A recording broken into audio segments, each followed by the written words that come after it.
Sebuah rudal milik kelompok Zionis gagal meledak saat ditembakkan ke rumah warga Palestina di kawasan Sejahtera Palestina. Al-Quds menyebut bahwa rudal yang ditembakkan Zionis itu rudal F-16. Terdapat rumah yang dilengkapi dengan bom dari rudal F-16 yang diluncurkan Zionis ke warga Palestina yang damai namun tidak meledak. Brigadir Al-Quds menyatakan mereka melenyapkan unit pasukan Zionis dalam sebuah serangan. Al-Quds memancing Zionis dalam sebuah jebakan dan memancing mereka ke sebuah gedung dengan pintu masuk terowongan yang dilengkapi jebakan di Sejahtera. Akibat serangan itu, tentara Zionis banyak yang menjadi korban. Jumlah korban tentara Zionis yang terbunuh terus bertambah selama perang di jalur Gaza. Sekira 10.000 tentara IDF tewas dan terluka selama berbulan-bulan bertempur melawan perlawanan Palestina. Jumlah tersebut dilaporkan dari surat kabar Israel pada Minggu 4 Agustus 2024. Tidak hanya tewas akan tetapi kondisi tentara rezim Zionis banyak yang cedera parah. Setidaknya 1.000 tentara bergabung dengan barisan orang yang terluka secara fisik dan psikologis setiap bulan di Departemen Rehabilitasi Kementerian Keamanan. Angka tersebut tak menghalangi pemerintah untuk merancang ulang yang memperluas wajib militer. Hal itu membuat prajurit IDF reguler di angkatan bersenjata berada dalam keadaan frustasi dan tanda tanya. Perpanjangan wajib militer itu dilakukan karena militer mengalami kekurangan personel. Saat ini situasi Timur Tengah memanas setelah Israel yang diduga menjadi dalang pembunuhan pemimpin politik Hamas, Ismail Haniyeh di Iran. Teheran lantas bersumpah akan menaklukkan serangan balasan yang diyakini 2 kali lipat dari serangan sebelumnya dalam waktu yang dekat. Hamas menyebut bahwa laporan News Time York yang sepenuhnya hanya dibuat-buat. Laporan itu menyatakan bahwa Ismail Haniyeh terbunuh oleh bom yang ditanam 2 bulan lalu dan diledakkan melalui remote jarak jauh. Perwakilan dari Hamas di Iran, Khaled Kaddoumi, mengatakan bahwa Haniyeh terbunuh oleh peledak yang dijatuhkan dari udara. Khaled Kaddoumi menyebut bahwa laporan NTY mengungkap bagaimana Ismail Haniyeh dibunuh di Iran minggu ini sepenuhnya hanya dibuat-buat. Laporan NTY mengklaim Haniyeh tewas akibat alat peledak yang ditanam di kamarnya di Wisma Tamu. Bom itu ditanam 2 bulan lalu dan diledakkan dari jarak jauh oleh intelijen Israel. Haniyeh berada di Iran untuk menghadiri pelantikan Presiden baru Iran. Kaddoumi juga mengatakan bahwa Haniyeh dan pengawalnya terbunuh oleh bahan peledak yang dijatuhkan dari udara. Ismail Haniyeh tewas pada Rabu 31 Juli 2024 setelah terbunuhnya Komandan Tinggi Hizbullah Fuad Shakar dalam sebuah serangan udara di sebuah bangunan tempat tinggal. Jutaan warga Israel terancam krisis pangan jika Hizbullah merealisasikan ancamannya yang akan membobardir pelabuhan Haifa, pelabuhan laut terbesar internasional terbesar Israel.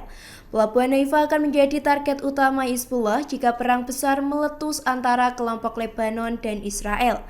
Serangan Hizbullah menyoroti bahwa potensi penutupan pelabuhan akan terjadi dan akan memperburuk masalah perdagangan yang sudah ada akibat serangan terhadap pelabuhan Eilat oleh Angkatan Bersenjata Yaman.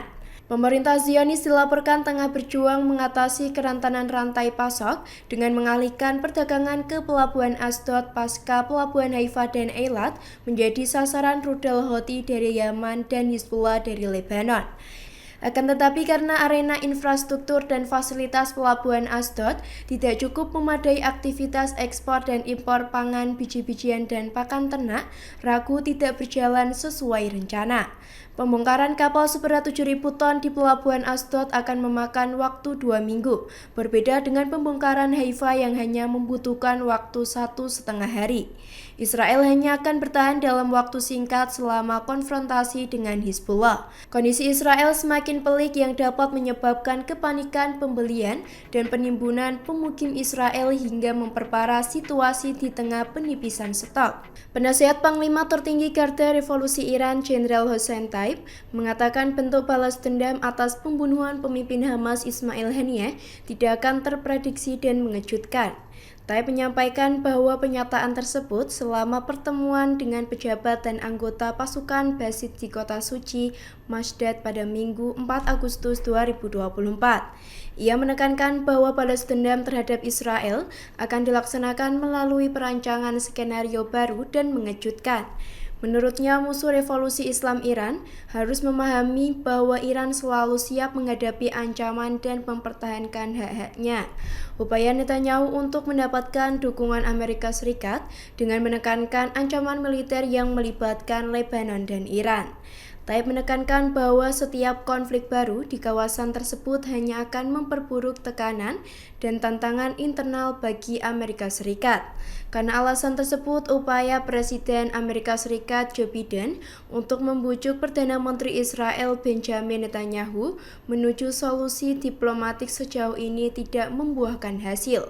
Taib menegaskan Netanyahu dan para penentangnya sama-sama meyakini bahwa Israel berada di ambang kehancuran dan mungkin pemerintahan Netanyahu akan berakhir pada tahun 2028. Netanyahu dan faksi-faksi sayap kanan dan konservatif memiliki pandangan yang sama bahwa Israel tidak akan mampu bertahan hingga ulang tahunnya yang ke-80. Pejuang Hizbullah mengumumkan kelompoknya telah berhasil menargetkan markas militer Israel di wilayah Palestina Utara dengan 1 skuadron pesawat nirawak.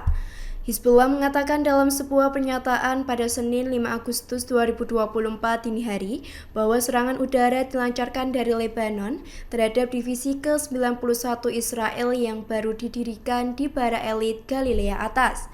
Mereka menargetkan markas dan permukiman para perwira dan prajurit untuk menyerang secara langsung dan mengakibatkan sejumlah orang tewas dan terluka.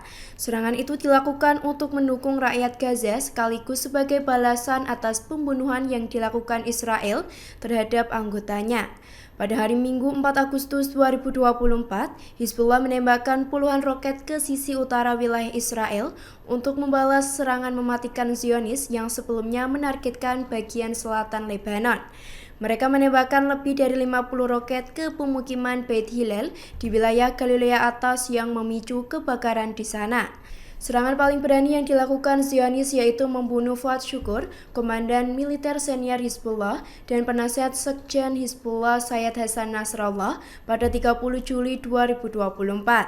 Rezim Zionis juga membunuh Ismail Haniyeh yang berada di Teheran untuk menghadiri upacara pelantikan presiden baru di Iran. Nasrallah mengatakan bahwa Zionis telah melewati batas merah dengan melakukan pembunuhan tersebut. Akibatnya Israel harus menerima dan menghadapi kemarahan dan balas dendam di semua lini. Pasukan perlawanan Palestina kembali melakukan serangan dengan meluncurkan rudal salvo ke wilayah Israel.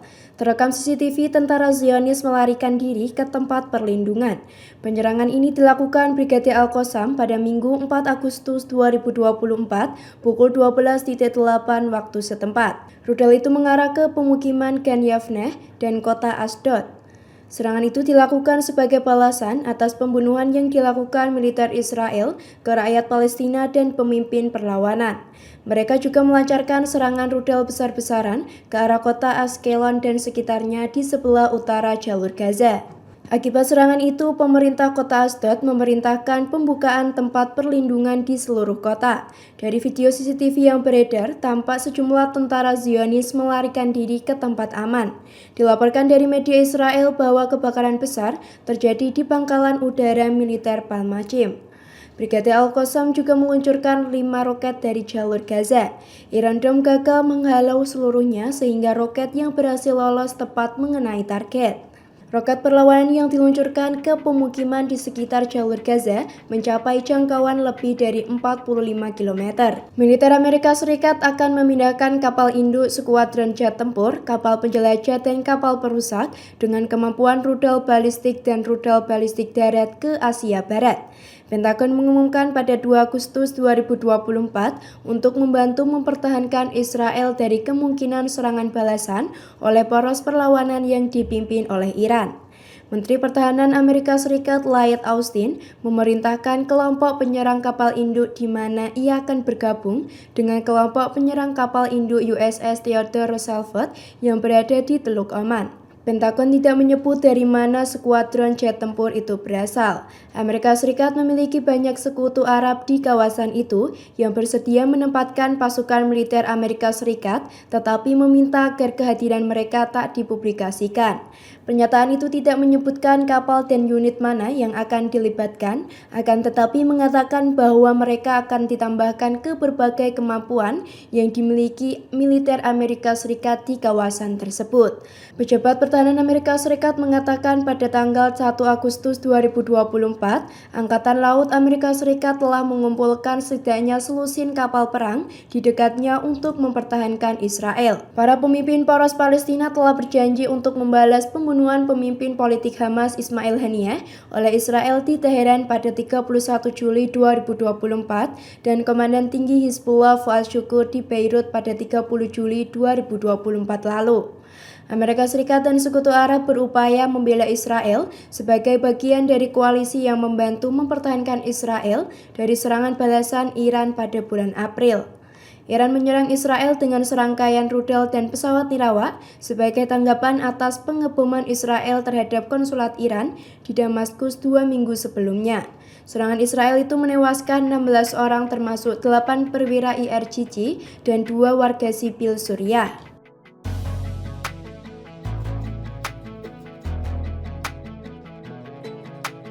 Download Tribun X sekarang, menghadirkan lokal menjadi Indonesia.